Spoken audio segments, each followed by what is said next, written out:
What's happening, everybody? Welcome into a brand new episode of Phightin Words. Anthony SanFilippo is here. I'm Bob Wankel. Phillies coming off of a 3-game sweep against the Tampa Bay Rays. Won 4 straight series. I got one wrong. You got one wrong. You finally got one wrong. You only had them winning 2 out of 3, and they go down there and they take care of business. Last night it took quite a comeback and a lot of fight. And it's crazy because this team's playing really well right now, and I'm not even sure that it's the most important thing that we saw yesterday. Because you spent the day up in the Lehigh Valley, as did a lot of other Phillies writers, covering Andrew Painter's AAA debut. And so we're going to get to that in a little bit as well. But I do want to kind of start with the big league team here. And Anthony, at the end of the season, the story gets written, and a night like last night might not matter. It might just be a fun night and a nice comeback, and you kind of go, okay, great. But if it does kind of finish the way you want it to finish, there are certain games that you sort of circle and you say that one felt a little different. That one contributed to the overall picture, the big picture. And that to me last night kind of felt like one of those. They were dead in the water late in that game. Could have easily did the thing that they do a lot, which is we got the series, roll over and die. They didn't do it. I'm impressed. I'm impressed this morning. So I got to, just in interest of, full honesty here, I saw very little of the game last night, obviously, because I was up in Lehigh doing the Painter thing. So I really have no idea what happened prior to Yandy Diaz's home run off of Tanner Banks. And I only know that happened because I was sitting in the press box writing the story. And, in the minor league ballpark, there's a little bit more cheering in the press box than there maybe is at the major league ballpark. And a few people let out an audible, "Oh no," when Yandy Diaz hit a home run, and I turned around and saw that it was 5-1, and I was chalking it up as how they're going to lose this game. And then there was a rain delay, and then we went downstairs, and as we were going downstairs, they had the game up on the big screen outside, and we saw Bryson Stott hit the 3-run homer. Now all of a sudden everybody's vested, right? And they bagged the game, and we're standing outside the locker room. And we're really just waiting for guys to come out. And so we kind of saw the 9th inning, them tied up in the 9th, and then, missed like a half inning. But by the time we got back upstairs, was time for the Phillies to take the lead in extra innings. So I did see the 10th inning and how that all played out. So I got to see the end of the game. But yeah, I mean, look, Tampa's not a great team. No, they stink. Okay, they're really not. I mean, I know that they've had some success this year against decent teams so far. Before the Phillies, I think they were 11-8 against like some pretty good teams in Major League Baseball. But they're really not a good team. And their pitching, you saw it. I don't know what it is. That Edwin Uceda is a pretty good pitcher, except against the Phillies. Yeah. If you remember, he's the guy that almost started the brawl last year when Harper came off of second base for beating Castellanos, like that whole thing. That was who that was, and he was untouchable prior to that game against the Phillies last year. And then that happened, and then this year they touched him up twice in this 3-game series. So, but whatever, you're right, Bob. You should be impressed because the one thing, and we talked about this on the last episode, but the one thing that seemed to be missing from the Phillies was this chutzpah, this. All right, you're going to get a couple of runs up on us, but we're going to come and smash it right back at you. And we're not giving up. We're going to keep coming. And that's, it was their trademark for the last few years. And it was missing the beginning of this season. And now this is twice in a week that it showed up. They didn't win the first one. That was against Arizona when they rallied but lost in extra innings on Sunday. But this time, on Thursday, they do the same thing, but this time they complete the comeback. Well, you brought up a lot of things that I wanted to touch on. And first of all, I don't plan to do a lot of complaining today. And I think it's hard to do a lot of complaining. But you mentioned the Diaz-Banks matchup where the Rays go from 2-1 to 5-1. And that's one in the moment where I'm like, hey, it's a 1-run game. It's the 7th inning. Let's go, Rob. Take a shot here. Like, that's not the right matchup. As you see him step into the batter's box, you're like, wow, they're going to let Banks go here, huh? And then you blink and it's 5-1 and you think that the game's over. I did not think Rob did a lot of things last night late in the game that I thought were a little bit uncharacteristic. He pinch ran for 3 different batters, which is something Rob will typically not do. He's done a little bit more this year, but the Banks-Diaz matchup, I'm like, come on. Like, it was like a wave the white flag moment there. And I don't quite understand that, but that was really the only thing that I had on my list of talking points today where I go, all right, like, what am I complaining about? You step back and look at what this team's done here now, and you start to talk about like the big picture, and you can say, oh, they're 22-15, they're on a 96 win pace, but go a little bit deeper and look at why this might hold up. Like, I will tell you right now, I don't feel a lot differently about this team than I did 3 days ago. I don't feel much differently about them than I have at really any point this season. I think that they're a 90-something win team. I don't think that they're a legit championship contender without work. That's where I'm at. That's where I'm still at. I think they're a playoff team. I think they might win this division. I just think they need more. And I think they definitely need more in that bullpen. But here we are now, about a quarter of the way through the season. 4 pitchers in the top 25 in Fangraphs WAR. Luzardo, second, and this is in the NL. Wheeler, 6th. Sanchez, 22nd. Nola, 25. And like, I feel like there's more for Sanchez in play here. I think there's more for Nola to do. Like that rotation is legit. I mean, this rotation it's really playing out. They're first in Fangraphs WAR as a group. They're first in expected fielding independent pitching. They're 5th in ERA, 2nd in the NL. Only team in baseball that struck out more than 10 per 9 innings as a starting staff. Best strikeout to walk ratio. It's pretty good. Yeah, I mean, look, Bob, it's the one thing, and I've said it before, and I'll say it again. It's the one reason why I always say the Phillies are right there, because they have the starting pitching, and in my mind, that's what wins. Ultimately, that's what wins championships in this sport. I know the last couple of years we've had teams win a World Series that maybe didn't have the greatest rotation in the playoffs. But the Dodgers have 7 bazillion pitchers, so you kind of understand why the Dodgers do what they did. Texas was the outlier to me. Like, that was the one where they didn't have great starting. They had a couple guys who pitched over their heads in the playoffs that year, but ultimately didn't have, like, when you look at that group, go, that's not a great starting pitching group, and they won a World Series. But I also think that was a year where all the favorites got knocked out too. So it was just a weird year, and I think that that's more of a one-off. When you have the starting pitching that the Phillies have, you're going to have a shot. Yeah. It doesn't mean you're going to get there, but you're going to have a shot. And that's what it comes down to. And look, there's a couple other things, and I want to put up what Sean C. has made a couple comments here, and he makes a good point. When you look at the offense, he says productive outs, but not relying on homers and slugging balls into the gap for doubles or runs. It's a beautiful thing. Hopefully a more consistent trend. Yeah. And that's why they're winning right now. It is. Yeah, and it's kind of what I want to get to. I'm setting up the thing that we already know about. Wow, yeah, breaking news. This is a good starting rotation. We know that.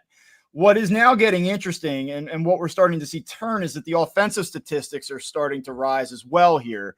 Phillies are now 8th in baseball in runs per game, 4.89 runs per game. They're 4th in the NL behind the Cubs, Dodgers, and Diamondbacks. In terms of their overall offensive output, 4th in team batting average, 3rd in on-base percentage. This is across the entire sport, 1st in the National League. They've moved up to 10th in slugging and 9th in OPS. And they're top 10 in steals. So they're starting to show you the ability to do different things here. They're only 15th in home runs, but they're getting on base. They're making some things happen. We, I think, in this city focus on small ball a little too much. Like, I think that it's just something about this town and Phillies fans, like, we love to, put a guy in motion and hit a ball through a vacated hole and watch first to thirds. And like, as a former high school coach, I love that shit. Like, that gets me going too. But you look at it and the offense is, I don't want to say dynamic, but to that comment, it does seem like that there's a little bit more of an additional layer to it, that it is evolving or has evolved here in recent games. And it's easy to say that when you're in a stretch where they've scored at least 7 straight or in 5 straight games, 7 runs or more. So, I mean, they're clicking here right now. What I noticed more than anything, and we've been very critical of Trey Turner, talking about where he needs to be. We had this discussion on Monday about him. What I noticed, though, this week, and it certainly started, the last 2-3 weeks, it's starting to feel like he's in the middle of things more. You're starting to see him steal more bases. You're starting to see the base running come into play. He's hitting 310. Like my criticism of him is that he has not been an impact player for this team. And for the last few weeks, I'm starting to feel the impact even without the power numbers. Hey, hit a home run yesterday.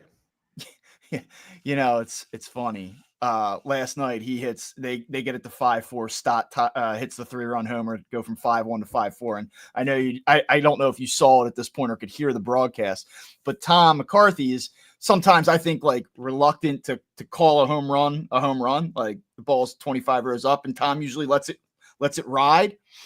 And last night, I mean, off the bat, he thought that Turner left the stadium. Like, I mean, He was like, tie game, you know, and the ball's in mid-flight. And it's a double. It goes off the glove at the fence, and he's standing on second base, you know. Should have been caught. Yeah, should have been caught. But, I mean, he has that. I tweeted it last night. It's an exaggeration. It's a little bit of a hyperbole, but when the Phillies were really good in that other era that we always go back to, you always felt like Shane Victorino. He wasn't the guy that you talked about all the time, but he was the guy that felt like he was sort of in the middle of everything, jump starting it. He was the spark plug.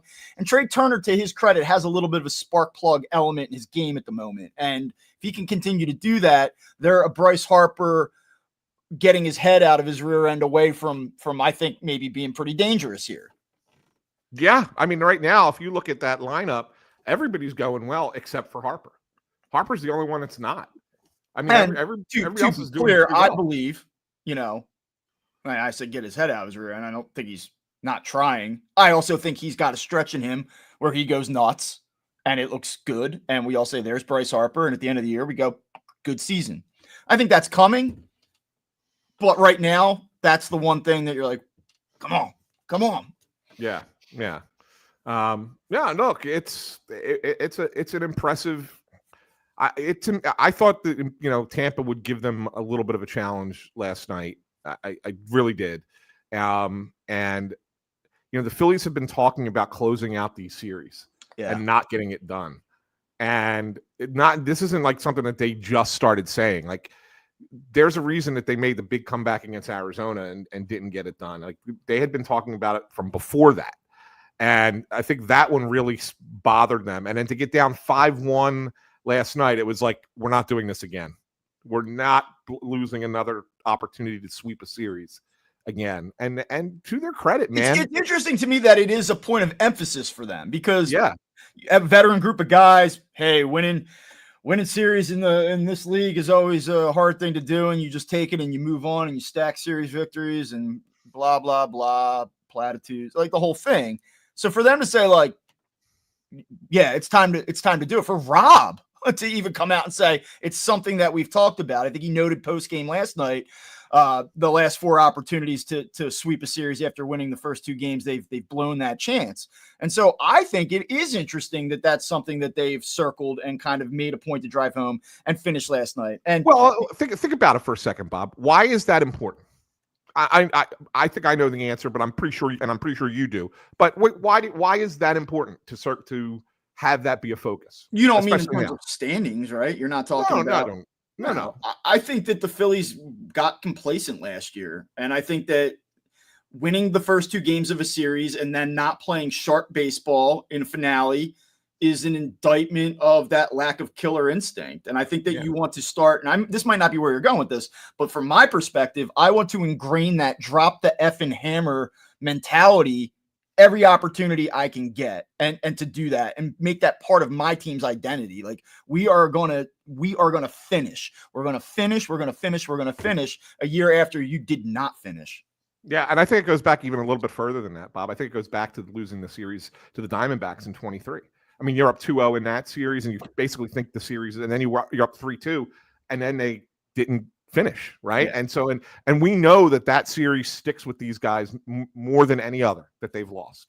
That bothers them more than losing to the Mets last year. I know fans want to think that losing to the Mets, 100%. But I mean, that this is the thing where you fast forward 20 years, and if this doesn't end in a championship somewhere along the way with this group, you said that's the night that they blew it. I mean, that had, I think, other than the 2011 Cardinals exit. I know that was the first round, but I think that those are the two most catastrophic playoff losses, probably going back to like what, 77, like Black Friday. Like, yeah, but even that, like even Black Friday, even that stuff, Dodgers were probably the better team back then, right? And the Phillies just couldn't finish it, but they lost to a really, really good team. The Diamondbacks were not that's the difference, right? You didn't not beat a team that you should beat. And so like I think it goes back to that. And I think that I think you're right that there was complacency last year, and that ultimately hurt them. And I think that that's why it's such a point of emphasis. Look, you're not going to sweep every series, obviously, but if you get up 2-0, go in for the kill. Yeah. Because if you start getting that mentality ingrained in you during the regular season, when it comes time in the playoffs to get that last win, then you'll know how to do it. Whereas if you get complacent, all right, well, we won 2 out of 3. Well, no, it's not good enough. It's just not good enough sometimes, right? So I think that that's kind of what they're going for. And I give them credit for recognizing that in April and May, that's important, because it's going to be even more important in October. You have any other big takeaways from this week? One thing I will give this team credit for, we talk about the Rays and how they're not the best team by any stretch of the imagination. No question. Yeah. Oh no, Diamondback series kills me. That was their year to take it all. I mean, there's no question about it. Yeah. I mentioned it on Monday's show. I'm like, I don't know if they're going to win 2 out of 3, Anthony. Like, they go down to a stadium with 11,000 people in it and against an okay opponent. Who cares? Like, do they kind of go through that sleepwalking mentality that they've shown in the past, specifically when they go down to Miami and play those Marlins teams? And they didn't do that. And I think that that's an encouraging sign. I think that some of these bullpen pieces are throwing the ball a little bit better too. Last night, the numbers don't look great, in particular because I think that the manager put a marginal left-handed reliever in a really bad spot. And that's going to inflate the numbers there. But you go back and from the start of the Chicago series, this bullpen, even in the last now, whatever it's been, 12 games, I guess it's been, they're 9-3. It's starting to show some signs. Like, there are some steps forward. And I will tell you, last night, I thought the key sequence, I mean, certainly the action late in the game, some key hits and things like that. But I thought that game could have gotten out of control in the 6th inning. Luzardo exits with 2 on, 1 out, and they go to Hernandez. And I'm like, this game's about to go off the rails. And he comes in, he gets a pair of strikeouts, and he keeps it at 2-1. And they don't win that game last night if he doesn't come in and close the door in the 6th inning. Like, it's things like that. Like, am I ready to anoint Hernandez as a reliable, like, leverage arm? No. I don't even know if the guy's going to be here in 4 weeks. I'm not sure. But like Jordan Romano, for the most part, stringing together some decent appearances here. Banks, prior to last night, prior to facing Diaz, have been pretty good. You get what you get out of Taijuan Walker, which we need to talk about in isolation, I think.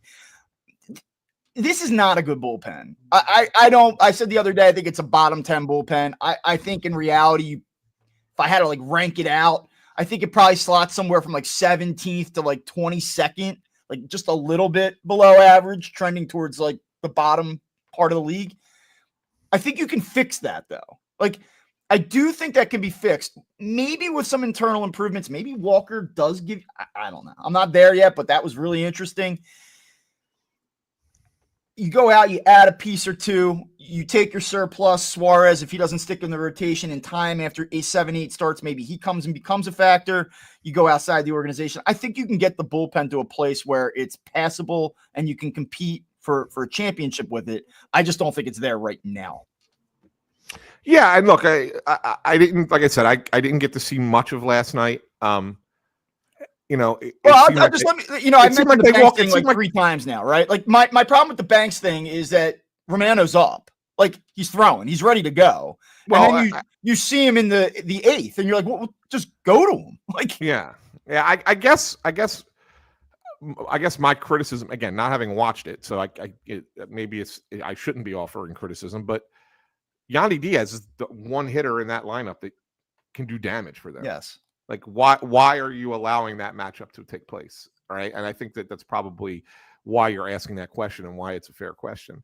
But it seemed like, and again, just looking at the stats and just looking at the box score, it seemed like they did walk a little bit of a tightrope last night. Like they had runners, they all had runners on base. Other than Hernandez, like every reliever had guys on base. And so it's almost like, Romano gets out of it. Alvarado has a clean inning, even though he gave up a hit.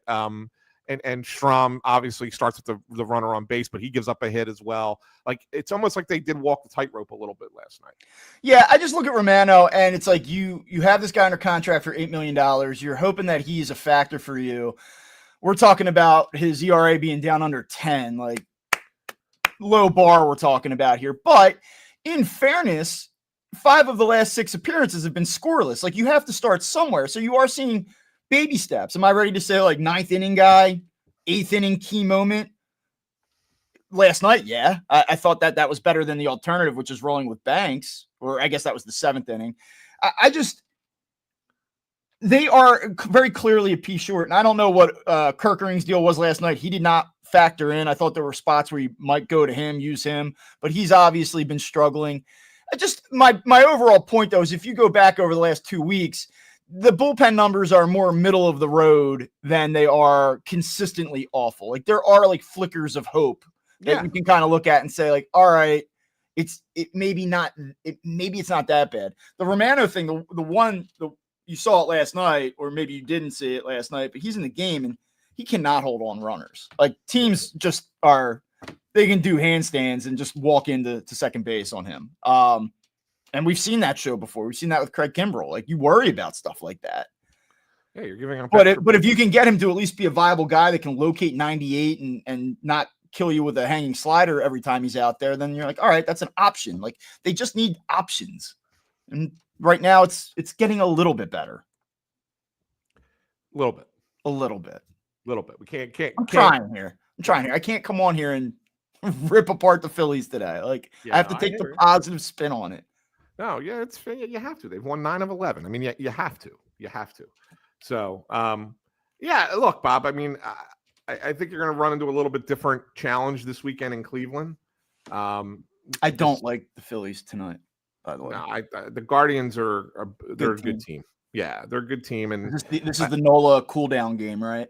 I don't necessarily know if it's a cool down game as much as I think that, look, it was a later night for them last night. They have to fly from Tampa to Cleveland, probably get in a little bit later than expected. It's not as late as it was when they went from Atlanta to St. Louis, but they seem to have, they didn't seem to have a lot of offensive energy prior to the late innings last night. Mm-mm. And I just worry that also happens too. I think this is a lower scoring game. I can see them losing this one like 4-2 kind of thing. That's kind of how I see. I just think we usually save the crystal ball for the end, but I'm just saying, like, and there's always a tendency, right? When every time we talk glowingly about the team, then they go out and they do something. It's like, God, now we got to be negative again. Well, you can tell. Like, I'm looking at my notes more today. Like, I'm not as good when they play well. I'm like, oh, let's do 20 minutes now on Taijuan Walker's first career save, where he strikes out 7 over 3 innings. Dude, Stubbs was asking, man, like, what the hell was that? Like, I don't know how else to get to this conversation. What did we watch the other night? Stubbs was so fired up about that yesterday. I had an opportunity to talk to Stubbs. Did you see that Taijuan reactivated his social media platforms to let everyone know that he picked up his first career save? Did he really? I didn't even notice that. On Twitter. Oh, yeah. Oh, I didn't even notice that. But it was funny. We got to talk to Stubbs for twice yesterday for lengthy interviews on both cases. Do you miss him? Did you guys hug when you saw him? Did you say, Garrett, how you been, pal? Good to see you. It was good. He came out and said that he missed all of us. So I bet he was fired up. I mean, he was excited to see it, to have media to talk to again, like, because they don't usually have anybody up there. One local the morning call, is that what it is out there? That's it. The Allentown morning call is all that shows up for home games. But then there was 22 credentialed media yesterday, which was like wild for them. Like they were completely unprepared. But he said, like, he was fired up for Walker.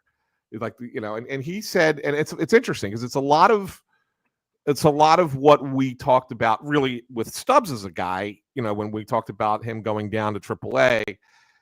but talking about Walker being a team guy and saying like, we've look, said that all along. That's what I've always heard. He's a very good teammate. Those guys are really rooting for him. Yeah, and they really do want to see him do well. And maybe it's not the role that he wants to be in, but he's not complaining about it. He's just going to go out there and do a job. And boy, did he do a job.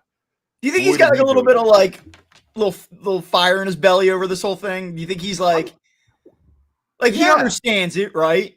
Yeah, I mean, like it. So does he go like, oh, I'm going to go out there and pump now? Like It's no different than what Turnbull went through last year. And if you remember, Turnbull he wasn't particularly fond of coming out of the rotation and going into the bullpen, and maybe he was a little bit more demonstrative about that, whereas Walker's is not as much. And that's, and I thought it was interesting when Stubbs talked about, again, it was a different part of the conversation, so I don't want to make it sound like it was related to this, but it was soon after talking about Taijuan Walker. But when he said, I've seen so many guys, both in this league and in the majors, who are really good baseball players who don't stick around because of off the field intangibles, and he talked about not be like he's like, then he started talking about how it's important to be a good guy and a good teammate and to, and to accept roles, etc. And it makes you wonder if like he was kind of referencing back to the fact that there are guys who maybe won't take the role that Taijuan Walker's taking and taking it well.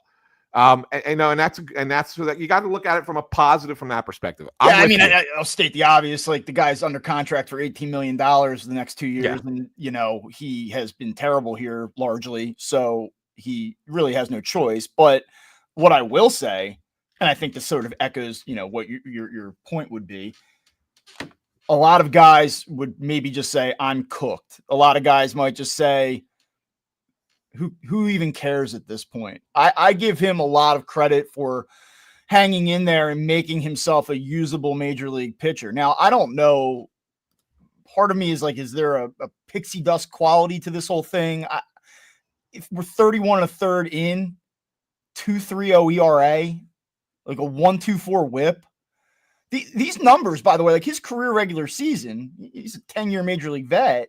1.27 WHIP. Like, I mean, the guy has a track record. I know he showed up here and we were like, what on earth is this? This guy's been a good major league pitcher for a long time. And the fact that he's still battling and comes back and is doing it at a high level right now, I think does say a lot about him. I don't know what happened last year. I don't get it. I don't get how it could be so bad. And now you're seeing this. But either way, credit to him for getting it to this spot. I guess the question is this. If this is the role, like let's just say that he is not going to be a starter in this rotation, and he might be for a variety of reasons, which we can get to in a minute. But if he has to be a multi-inning reliever, do you think, because me personally, I always said, like he can throw 4 different pitches. That's great. But like the stuff doesn't really profile as a reliever. Like, I don't want to overreact to one relief appearance, but like, is there something here, or was that like a really nice moment and he'll kind of go back to being like a 2, 3, 4 inning mop up guy in spurts? I don't necessarily know if he falls back to being a mop up guy, and nor do I think he's going to be what. I don't even want to say mop up guy, but like, hey, we're down 3-1 in the 4th, and like we need you to give us 4 good innings in a game that I don't just mean like we're going to pitch him in games where there's no contest. I'm going to give you a completely different thing. I think that he can be a middle relief 2-inning guy. Okay. Like whether you're up a run or down 2 runs or whatever, and you need to keep the game close, and he comes in, maybe pitches the 5th and 6th. Do you think he can do it effectively? For 2 innings? Yeah. Okay. Yeah. I mean, he's surprised as we talk about, Rob trying to kill his primary relievers the first 3 weeks of the season. He's surprised the hell out of everybody so far this year. I mean, you can't complain about Taijuan Walker in any capacity this year. No. He's been a pleasant surprise for the organization, both as a starter and in one relief outing so far. And I think that ultimately I could see him kind of falling into that role that Jose Ruiz kind of took on last year. Is that fair? Yeah. Can Taijuan Walker be Jose Ruiz? I think so. Right. When you Like, say it like that, I'm like, I think, we could do yeah, that. I mean, that's kind of how I think, if you're looking at bullpen usage, he's not going to be a high leverage guy. I know he gets a save for pitching 3 innings in a 7-0 shutout, but yeah, I don't want to and I don't want to do that. Like I think it should go without saying. It was 1 appearance. It was 3 innings. They had a huge lead. It was a cool night, fun story. Like I want to be clear. Like I don't think that we necessarily look at that and go like, oh, now they've got something here. Yeah. But I am willing to entertain the possibility that they have something here. Yeah. And I just don't want to get too far ahead of myself based on one outing. Yeah, for sure. And like I'm I said, really encouraging because you don't know how that's going to look when he comes out. You're like, here we go. Well, what are we going to get here? And for him to do that. Yeah, and I think he's probably not available tonight. Maybe tomorrow. Maybe he's available come tomorrow, and then you see, right? And see what happens. I mean, you got to remember, Rangers pitching tomorrow, and so you don't know where he's at yet. So you probably There's a lot of intrigue here. And that's the other part of all of this. He's throwing the ball well. Ranger did not throw the ball well in his first start. And I'm not going to ding him for that, but Ranger also didn't throw the ball well the entire second half of last season. He's a good pitcher. He has a track record. He's important to the team. You want to do right by him and give him an opportunity to start games, especially in a contract year. So how far do you go with that if he struggles? Is it 7, 8 starts, 9 starts, 10 starts? What's the fair amount? And if Taijuan Walker continues to throw well, do you say, let's go back to a 6-man, which Rob has indicated. I think he mentioned it this week. We might go back to a 6-man at some point. And so you have that part of it. And then, oh, by the way, you weren't up in Lehigh Valley last night to see Garrett Stubbs. So let's talk about that. I guess my question is, knowing what you now know, let's just get the Painter first. Legit, did you believe the hype as you watched it in person for the first time? Well, I thought it was interesting that the very first batter he faces, they talk about, we want to ramp up the competition. Yep. And the very first batter he faces is the top prospect in all of baseball, in Roman Anthony. And he came out and went fastball. Well, it said cutter, but after the game, he said it was more slider. So fastball, slider, fastball, curveball, sit down. And that was holy cow. Talk about bursting onto the scene. It's all right, I'll go against the top prospect in all of baseball and I'll strike him out on 4 pitches. And and Anthony was so far in front of that curveball after seeing 98, right? And it's all right, here we go. And then 84-mile-an-hour hook. And Stubbs even said after the game, he's once he struck out Anthony with that, I'm all right, that's going to be our out pitch for today. And it was. All 5 strikeouts that Painter had in 3 innings were on the curveball, all 5 of them. So it's a very good curveball. Did anyone ask Stubbs, is he ready? Or I know it's a tough question. I get the game. I don't know that I would have the stones to ask that, but hey, Garrett, does this look like it's supposed to look? Yeah, I mean, nobody asked that specific question, but Stubbs did talk at length about where he's at. And there are refinements that Stubbs sees he needs to make. Third inning, got away from Painter a little bit. He ended up walking the bases loaded. He got the first 2 outs, and then he walks the bases loaded. And he gets out of it, and that's good. But Stubbs talked about that. He said, look, third inning, in my mind, he started to get tired. And he said, look, the first walk, he actually ends up walking Roman Anthony. It's 0-2 on Anthony, and then he said, thought Anthony worked a great at bat and works the walk. Those pitches were close. He fouled off a couple, and he works the walk. But he said then the next 2, he called them careless. He said those were careless walks. And he said that's where, he needs to kind of learn how to get through that, right? He's probably a little bit pissed off that Anthony worked a walk after being down 0-2, and, he gets away from himself for the next 2 batters. Good on him for bearing down and getting that final out and not giving up a run. But the inning, he ends up throwing 30 pitches in the inning. Doesn't need to do that. And he would have been out of the inning sooner if he was more competitive against the next two hitters after walking Roman Anthony. So I think that there are small things that Stubbs sees that says, you still need to learn how to do this, kid. You still need to figure this out because this is going to happen. And he said one of the things that we talked about before the game was there's going to be a point in this game where something doesn't go as we planned for it to go. And we have to be willing to accept that and figure our way around it. And then he said when he was coming off, he says he was mad at himself when he was coming off. But he's like, I was breaking his balls and telling him this is exactly what I was talking about. Right. This is exactly. And he said, and Stubbs also said he shook him a couple times in the third inning. And he says, I love the fact that he has confidence to call the pitch that he wants to call. And he says it shows that he's thinking the game. But also maybe by shaking me is why he got into a little bit of trouble. Yeah. I like that you have confidence, kid, but don't ever fucking do that again. Yeah. So it's good. It was like, so in that vein, like, is the stuff ready? Yeah. Yes, the stuff is ready. But is the mental game ready yet? Probably not. Still needs a little bit more seasoning. I give you a lot of credit because I had not heard other people make this point, but you mentioned it a few weeks back when we were talking about Marchand and his struggles and what do you do with Stubbs and does he find his way back up here? And you had made the point that, look, it might be good for Andrew Painter to have a guy and a resource like Garrett Stubbs catch him and be a presence for him and assist him as he kind of makes this last step getting to the major leagues. And it's stuff like that. You see it firsthand and you're like, that's exactly what you're talking about.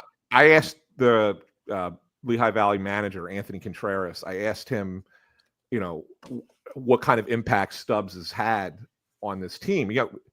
It's nobody's talked about, but Mick Abel has been really good. He's been awesome. Really good. It's actually at the point where you start to wonder, like, how does he factor in? If this continues, he is a part of the equation come late July, one way or the other. Yeah, for sure. And Contreras said flat out, he said he's like an extension of the coaching staff.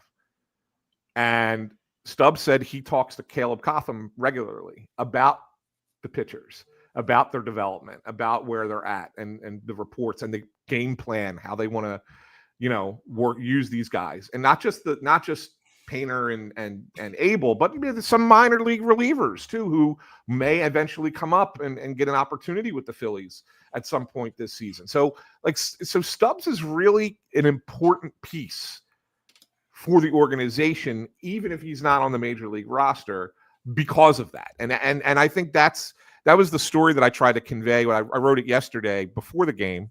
I think that's kind of lost on a lot of people of what his value is. I wonder, I tried to ask him and he wouldn't answer it, at least not in front of the cameras. He wouldn't answer it. I kind of asked Stubbs, I said, have you learned anything about yourself kind of in this role? And he said, no, let me think about that. Let me get back to you on that. And I think that the thought process being that, remember, he told us that, he'd love to get into the media when he's done playing. Yeah.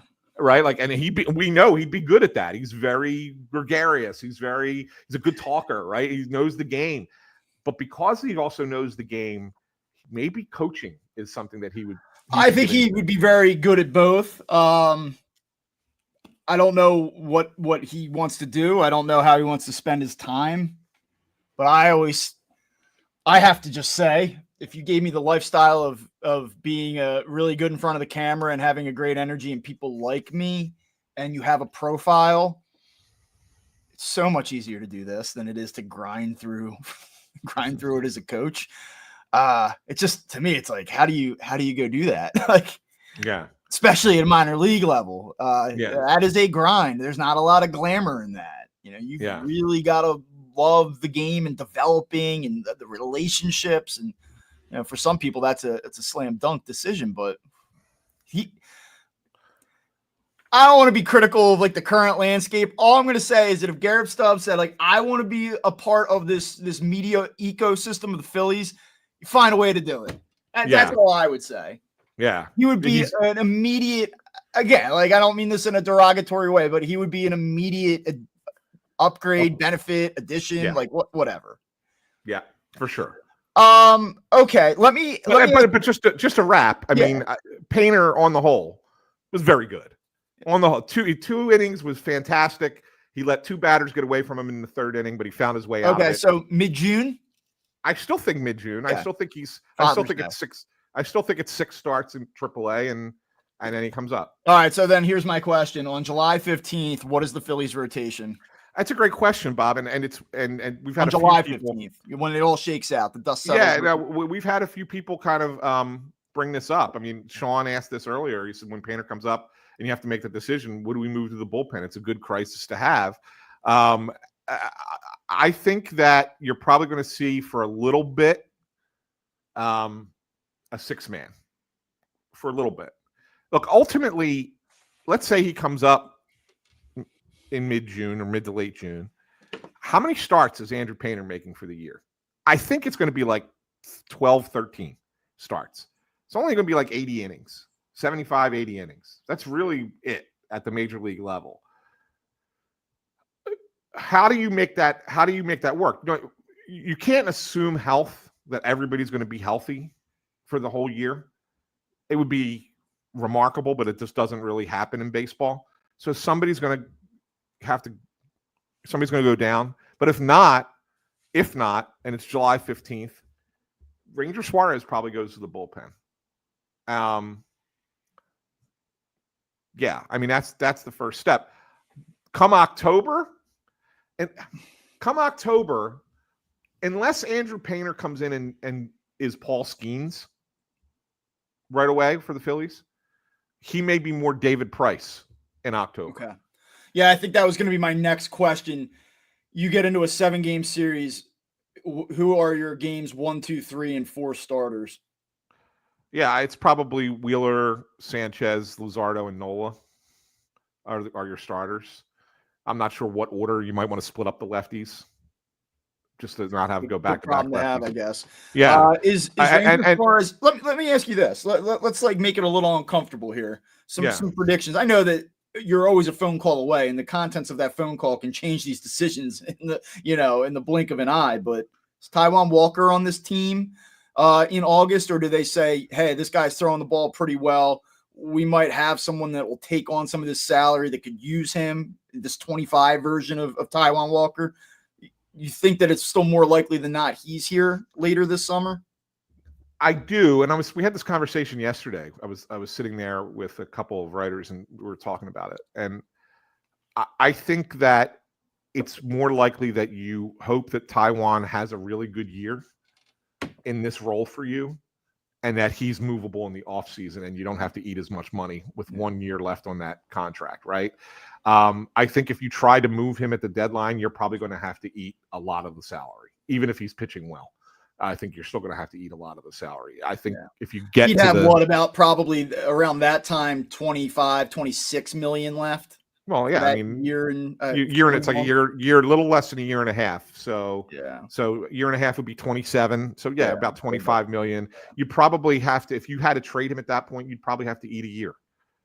Yeah. But if you go into the off season and he's had a good year, and then you try and trade him in the off season, maybe you only have to eat like 9. Right. And then right. It's a $10 million hit. Yeah. Do you think that Ranger Suarez is on this team in August? Yes, but I think in a different role.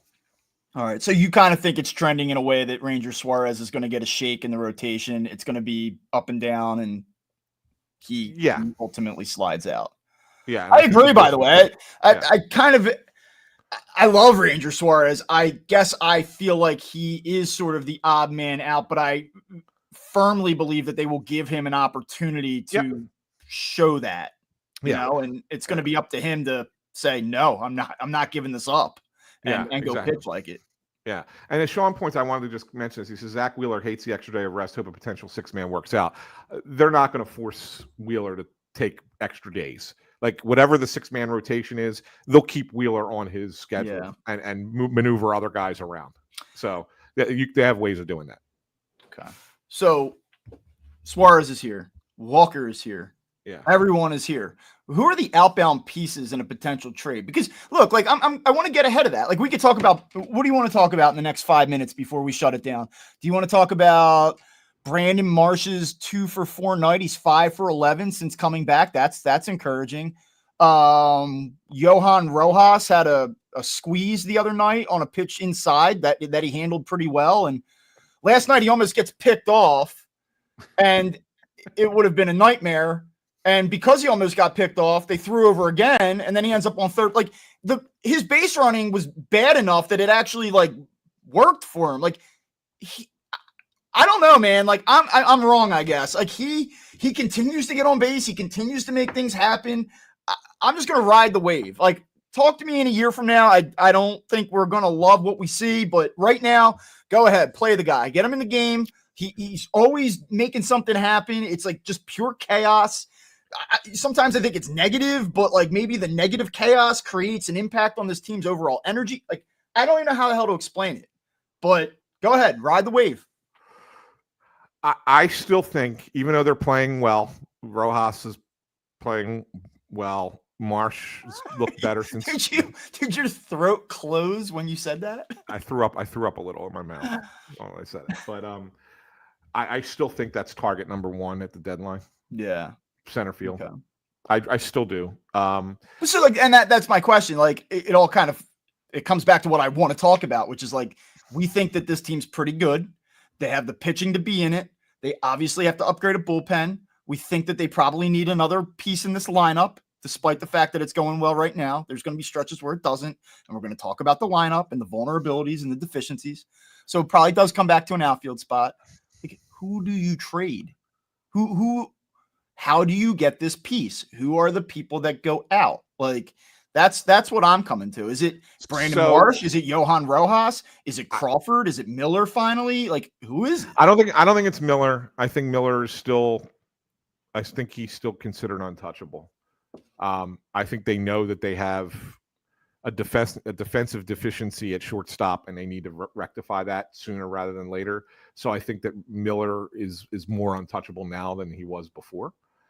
But I can see them going, maybe you move one of Marsh or Rojas along with Crawford and maybe Mick Abel. All right. And see what you can get. Because, like, look, I mean, Luis Roberts had a nice start of late for the White Sox. This game again. Look, that's the middle of the order upgrade that you need. I tweeted out a picture of Cedric Mullins last Friday, and like 5 minutes later, Johan Rojas makes the catch of the year, and I don't think that Mullins has a hit since. So just to be aware of that. What just an unmitigated disaster the Orioles are right now. They are. I have a soft spot for that Orioles team, and they blow. Yeah. They are. They are atrocious. They so mismanaged their pitching situation that you wonder if they are killing their window of this young talent of trying to win with it. Because, what am I missing on Luis Robert this year? He stinks. He's hitting 192 with a 637 OPS. He's been good lately. Okay. Yeah. All yeah. Right. I know. 250 over his last 15 games. Yeah. Well, I mean, like the parts you're talking about, like Rojas or Marsh and like Abel, like that's not exactly like a king's ransom here. You know what I mean? Like, no, well, and Crawford. Crawford. Yeah. It depends how you feel about Crawford. You know, what is the evaluation of Crawford? He's a popular name here because he's the next guy. He's the guy that you don't have to watch right now. Yeah. Do you think that he's like a legitimate top? He might be a prospect. He might be. So here's the thing with him: he's playing above his level right now. Right? He's playing AAA. Probably shouldn't be. Probably, and he's hitting 320, whatever. He's hitting 318 right now. Yeah, but he hits a lot of balls into the ground. He beats a lot of balls into the ground. And I don't know if that. So does their current third baseman. At least this guy can run. Hey, Luis Roberts leading the American League in stolen bases. That's good. For what it's worth. There you go. I mean, like, I don't know. What I wonder about Luis Robert is like, does he suck because they suck? Yes. That's the answer. That's the answer. Luis Roberts a legit player. I would still make that trade every day right now. I know he's hitting 192, but he does walk a little bit. Does strike out a little bit. He's only got Crawford's numbers, like I'm looking at him here, and like he's been a consistent performer dating back to 23. I mean, hits 332 for 2 teams in 23. He was where? He was in Clearwater, and he was in the Sally League. He played for Jersey Shore at the end of 23. Last year, starts with Jersey Shore, hits 301, goes to Reading, hits 333 in 40 games. This year, he's at Lehigh Valley. He's hitting 318, 797 OPS. It's just like, you know how I feel about, unless he's a premium defender and he can hit 285 and find his way on to 35, 40 doubles and use his speed and steal a ton of bases. I can live with that. But like, I just go, okay, he's had 129 at bats this season. He hasn't homered yet. Like, yeah. That's my thing. That's my thing. But he does have a 386 on base percentage. So maybe you hit him at the top of the order and you don't need him to be a 15, 20 homer guy. And he just creates a ton of havoc and it works. But all that being said, like, I just don't know what the actual evaluation is. I think people here casually talk about him like he's the center fielder of the future for the next 10 years, slam dunk. And like, I just don't know that it's that much of a sure thing. Talked to him again a little bit yesterday. I talked to him when I was down in spring training. I really like the way he looks at things. And maybe he's just well-trained media-wise, but I think he gets the fact that, hey, I'm not thinking about what's next. I just going out there and trying to improve himself. And it's like, there's little things that I try and work on every game. He's like, but I don't look at it and say, I have to do this to get to the next level. He's like, I just am, this is because these are goals that I have personally that want to improve myself. I don't necessarily look at it and say, if I don't do this, I'm not going to play in the majors. And I don't know if it's being the kid of a former major leaguer, so you kind of has that, ingrained in him a little bit to understand. So I do like Crawford a lot. Like, I do like the way he views his role and where he's headed. But I'm not necessarily convinced that he's not a luxury right now. Like, he's to me, I look at him and I say, major league outfielder, not a star. If other teams look at him and say, oh, we like him, we covet him, if that's what it takes to get you a really good player, go ahead. Yeah. Okay. That's how I look at it. So. Yeah, I mean, I think we're about 2 weeks away from starting to look at what the trade landscape looks like, who may be available. Most of my focus right now is kind of in the reliever market. You hear Helsley's name come up quite a bit. Now the Cardinals are red hot, though, 7-3 over their last 10. They're only 3 games behind the Cubs, who all of a sudden look very vulnerable, have a ton of issues at the starting pitching. I don't know that the Cardinals are going to be in the trade market. I don't know if that guy's going to be available, but like, you usually get to like Memorial Day, and that's when I start looking at like, okay, who are some of the names that we're going to talk about for the next 6 to 8 weeks here? Yeah, for sure. So I think Tampa's probably going to move on from a couple guys. I mean, would you be interested in the guy that blew the game last night in Fairbanks? Is that a guy like that you? I don't necessarily know if I would. I mean, I know he puts up okay numbers. I just think he's an oddball pitcher. Like, you look at him and I'm like, I watch him pitch and I'm like, I don't know how he's successful. Like, I just think he's just a guy. A team that I would love to see a little bit more is the Athletics. Like, I think that they might be the most interesting team in baseball. Yes, like, I really do. They have these. I go back to our season preview. They were my American League team. Yes, they're interesting. They're fun. They're kind of like displaced and sort of like have this like F it attitude. They have some guys that are putting up like bizarre numbers, like this Justin Sterner kid, 28-year-old who like 2 years in hasn't given up a run yet in 19 innings out of bullpen. Like, I don't know. They are a strange team. I really would like to get a look at them. I was watching a couple of their games against Seattle this week, and I know Seattle, did well against them, but they were fun watch. Like, that, they got some players, man. That Lawrence Butler's legit. We already know about Rooker. We talked about him last year. Butler killed the Phillies last year when he was here. I think that Sunday game, it was like, who the hell is this guy?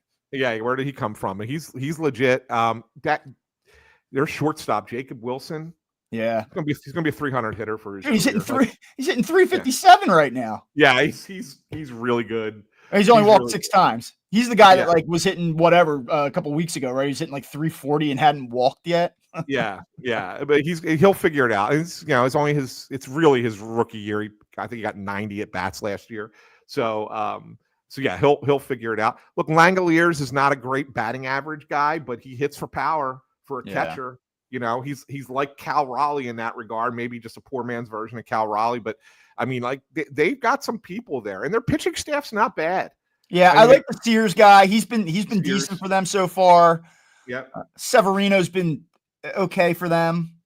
Severino, but that's okay. Yeah, that's okay. Yeah, I'm looking at it right now, and like I said, the Sterner guy, 18 2/3. I mean, he hasn't given up a run yet. He's only given up 7 hits in 18 2/3 innings. Jeez. Yeah, they're fun. They're and it's funny. Mason Miller is the guy that we all talk about, and he's not even, he's not having like an absolute lights out year. I mean, his numbers are very good, but his ERA is a little bit puffed up at the moment. So yeah. I would say if anybody's got like the baseball package and has an opportunity to watch some West Coast games at night, check out the A's. They're a fun team to watch, and I think that I'm telling you, Bob, I think they have a shot at somehow winning that division. It's a mediocre division, and they're not they're not the best team by any stretch of imagination, but they are fun enough that you sit there and go, yeah, I could see this. Yeah, I could see this for sure. I mean, Tyler Soderstrom's another guy who nobody really talks about. But I think he's a solid player too. Like he's been playing first base for them, and he's been good. Phillies World Series. Let's do it. Could you imagine the World Series in a minor league ballpark? Yeah, let's do it. Let's go. And I have a hard time imagining any Phillies-Rays ALCS.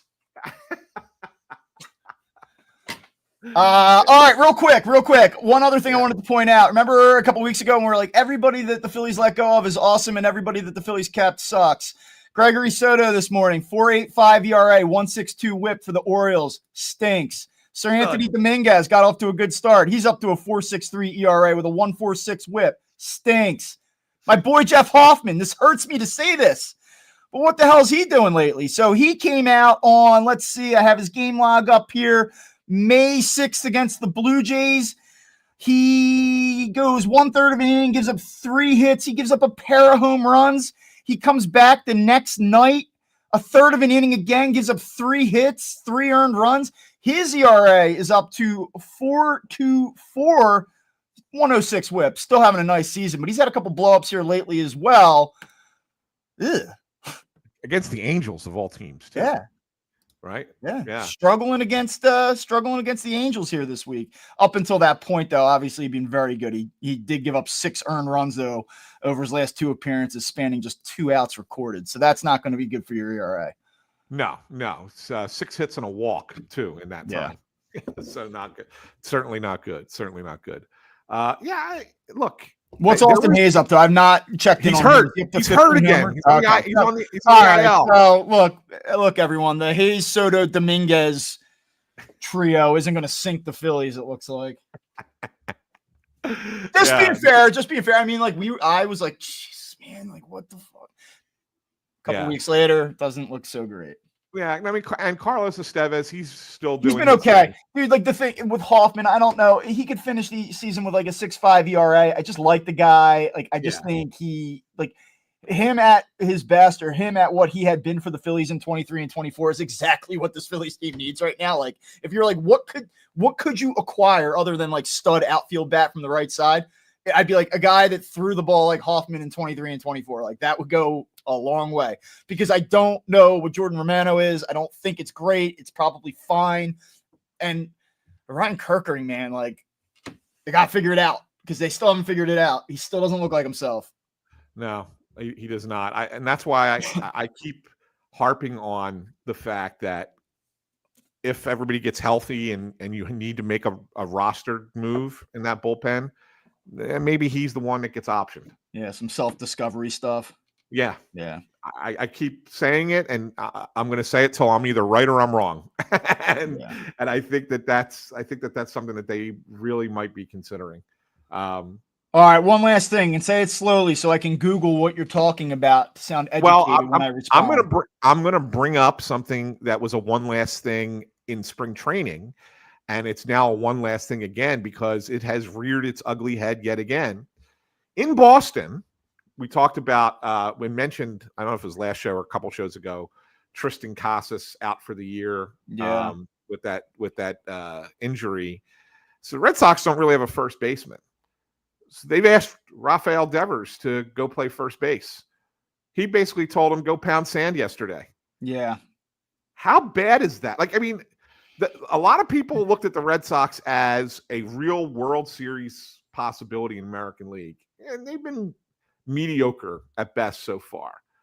But how bitter do you have to be to look at it and say we brought in a championship caliber player to improve this team in Alex Bregman, who is an excellent defensive third baseman.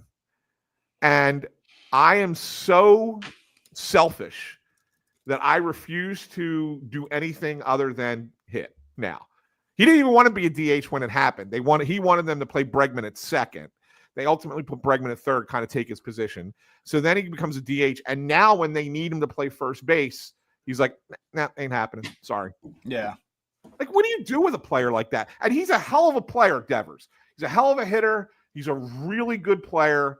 Like, how do you do that? Like, how do you handle that if you're the Boston Red Sox? Yeah, here he is. He says, they came to me and talked about it. I know I'm a ball player, but at the same time, they can't expect me to play every single position out here. In spring training, they talked to me and basically told me to put away my glove. I wasn't going to play another position other than DH. Right now, I don't think it would be an appropriate decision by them to ask me to play another position. Breslow, played ball. I would like to think that he knows that changing positions isn't easy, he said through a Red Sox interpreter. They put me in this situation. They told me they didn't want me to play any other positions.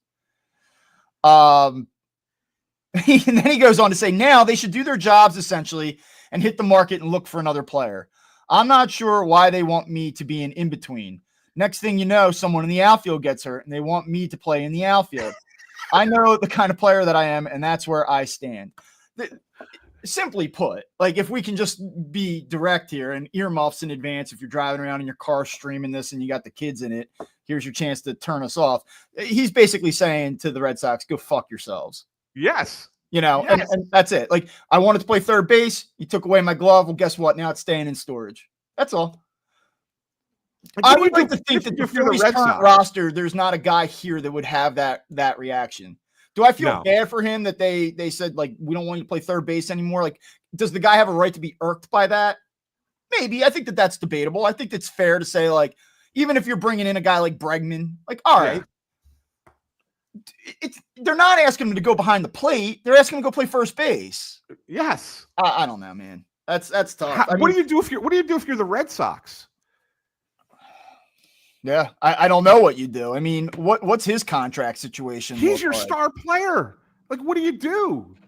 So he is under contract through 2033, his age 36 season. You're on the hook for anywhere between 27 to 29 million for him through 23. Like, that's not a super movable salary for a guy that's under contract through 2034. I don't know how you make that right, but you would think if a team gave a guy $300 million that he'd be a little bit more willing, or at least have a little bit more, he'd be a little bit more private in his thoughts. Yes. Yes. You want to tell him go pound sand? You made this bed go lie in it. Okay. I don't, that doesn't make a ton of sense to me, but like, how could the relationship deteriorated to that degree that he signed there for that amount of money and that amount of time? And we're at this point now, and he won't go over and do it. That's crazy to me. That is crazy. And Smy Guy makes a great point. Philly would burn if this happened here. Could you imagine? Could you imagine if that happened? Like, no. what would it's honestly, and it's ridiculous to think of it in this terms because Bryce Harper would never do this, but it would be like when Bryce Harper moved to first base from right field and decided, I just want to stay DH. You took me out, you made me DH. I know it was because of his injury, but I'm not learning a new position. That's it. Well, do you think that they asked him, like, hey, Bryce, if we went out and got Pete Alonso, would you go back out to the outfield? Yeah, he would. And he would. Should the Phillies have signed Pete Alonso? They still have an opportunity to next year. He's having an awesome, I don't want to say he's having an awesome year. He's having an awesome start. Yeah, they still have an opportunity to do it next year. What would that look like in this order right now? Holy smokes. Yeah, it would change the dynamic completely. He's kind of a doofus, but yeah. He's a good guy though, too. So I don't know. He's well liked up there. He's well liked in New York, which kind of surprises me that New York doesn't seem like a market that a Pete Alonso kind of town. Yeah. Hey, let me give you one thing that'll make you can use this when you're spewing your Mets hatred. So they lead, I believe, Major League Baseball in starting pitching ERA right now, if I'm not mistaken. They certainly lead the National League. I do want to let you know that the starters are 20th in WHIP. It's coming. The regression is coming. Yeah. I'm telling you, it's coming. That's why look, the Braves have been better. They're back to 500 now? Yeah, and you know what they're doing? Not only I think they're a game short of 500 still, but you know what they're doing? They're coming back in the ninth inning every night. It's like I'll look at I'll check the scores. The Braves are down 4-2 to the Reds in the eighth. Damn, they're gonna lose a series to the Reds. Hour later, I look at the phone. I'm like, oh, they won. They walked off again. I think 3 of their last 5 wins are come from behind, ninth inning, extra inning walk off type wins. Don't forget they were 3-12, and now they're the zombie Braves. Yeah, it's not going to even be. We're 3 weeks away from Memorial Day, and they're at 500. Yeah, and by the way, they got a guy coming back named Ronald Acuna. Yeah, numbers still stink. Offensively, their guys up and down the lineup are just it's lackluster, but they're finding ways to win, and they're going to get hot, and it's coming. Yeah. Yeah, that's why to me the race is ultimately going to be Phillies-Braves. I just don't see. I don't trust the Mets. I don't know. I just make the argument about the Mets where I'm I think that there is going to be regression in the pitching. Soto's going to get going. I don't think Alonso is going to have a 1050 OPS for the remainder of the year, but Soto's going to get. You're going to get more out of him. Oh, of course you are. You're going to spend at the deadline. I don't know, man. I think you got a 3-horse race here. Well, I mean, it'll be a 3-horse race for a while because I don't think the Mets are going to collapse by any stretch of the imagination. But I also don't think that they're as magical as their first 3 weeks were when they played the easiest schedule in baseball, too.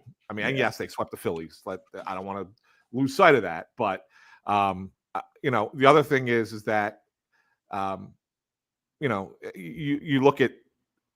I don't know the bullpen. That bullpen, man. I don't trust it. I just don't trust it. Who are these guys? Right? Who are they? And that's the thing. I've never been an Edwin Diaz guy. I always thought that he's overrated.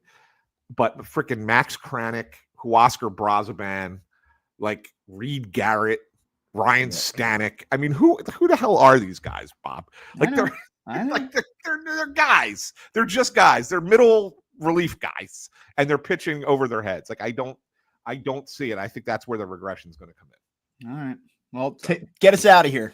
Yeah, it is. That's it. So anyway, thanks for tuning in to yet another wonderful edition of Phightin Words. I think this was what, episode 14 today? 14, yeah. 14. We're 14 in. That's good. Mm-hmm. Don't forget you can subscribe to us on Apple Podcasts, Spotify, Amazon Music, Pandora, or wherever you get your podcasts. But we would prefer that you do it right here on YouTube. Click the thumbs up, ring the bell. Make sure you never miss a show. And if you're listening in the podcast feed, you can find us on YouTube at youtube.com/@Phightin Words. I'll leave you with my prediction for the week. Phillies lose 2 out of 3 to the Cleveland Guardians. And we're back to Bob being miserable again on Monday. How did I do today talking about a good You're good. Yeah, you were good. You were pretty good. You're pretty good. I give you credit. Positive Bob. That's who you were. As Positive Bob. Yeah. All right, guys. So without further ado, thanks for tuning in to Phightin Words. We will see you on Monday. Have a great weekend.